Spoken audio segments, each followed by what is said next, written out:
బులెటిన్లో మరో బ్రేకింగ్. నీటి యూజీ ప్రశ్నాపత్రం లీక్ వ్యవహారంపై సీబీఐ రంగంలోకి దిగింది. కేంద్ర విద్యాశాఖ ఇచ్చిన లిఖిత పూర్వక ఫిర్యాదు ఆధారంగా కేసు నమోదు చేసినట్లు అధికారులు తెలిపారు. అండర్ గ్రాడ్యుయేట్ వైద్య కోర్సుల్లో ప్రవేశాల కోసం మే 3న జరిగిన పరీక్షలో అక్రమాలు జరిగినట్లు పెద్ద ఎత్తున ఆరోపణలు రావడంతో ఈ పరీక్షను రద్దు చేస్తున్నట్లు ఎన్టీఏ ప్రకటించింది. నీట్ పేపర్ లీక్స్ వ్యవహారంపై సమగ్ర దర్యాప్తు జరపాలని కేంద్రం నుంచి ఆదేశాలు వచ్చిన వెంటనే సీబీఐ అత్యంత చురుగ్గా స్పందించింది. నేరపూరిత కుట్ర, మోసం, ఇతర నేరాలకు సంబంధించి బీఎస్ఎన్లోని పలు సెక్షన్ల కింద కేసు నమోదు చేసినట్లు అధికారులు వెల్లడించారు. మరోవైపు ఈ కేసును దర్యాప్తు చేస్తున్న రాజస్థాన్ పోలీసుల నుంచి సమాచారాన్ని సేకరించేందుకు త్వరలోనే ఓ బృందాన్ని అక్కడికి పంపనున్నారు. 2024లో నీట్ పేపర్ లీక్ కేసుల్ని సైతం సీబీఐ ఛేదించింది. మే 3న దేశవ్యాప్తంగా 551 నగరాల్లో, ఇతర దేశాల్లోని 14 నగరాల్లో నీట్ యూజీ 2026 పరీక్ష జరగ్గా దాదాపు 22 లక్షల మందికి పైగా విద్యార్థులు హాజరయ్యారు.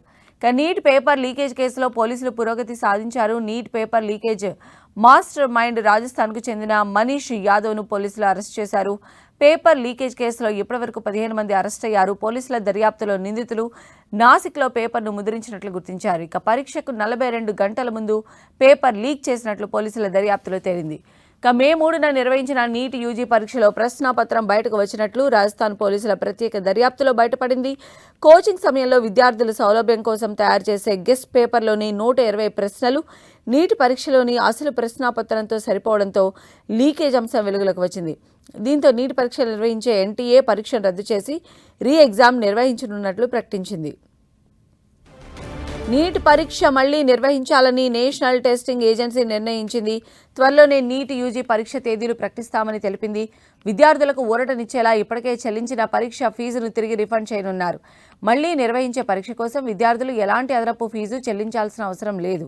ఎన్టీఏ తన సొంత వనరులతోనే ఈ పరీక్ష నిర్వహించింది. రీ ఎగ్జామ్ తేదీలు, కొత్త అడ్మిట్ కార్డుల వివరాలను త్వరలోనే అధికారిక వెబ్సైట్ ద్వారా ప్రకటిస్తారు. పరీక్ష రద్దు వల్ల అభ్యర్థులు వారి తల్లిదండ్రులకు కలిగే ఇబ్బందిని గుర్తించామన్న ఎన్టీఏ వ్యవస్థపై నమ్మకాన్ని నిలబెట్టేందుకు నిర్ణయం తప్పలేదని పేర్కొంది.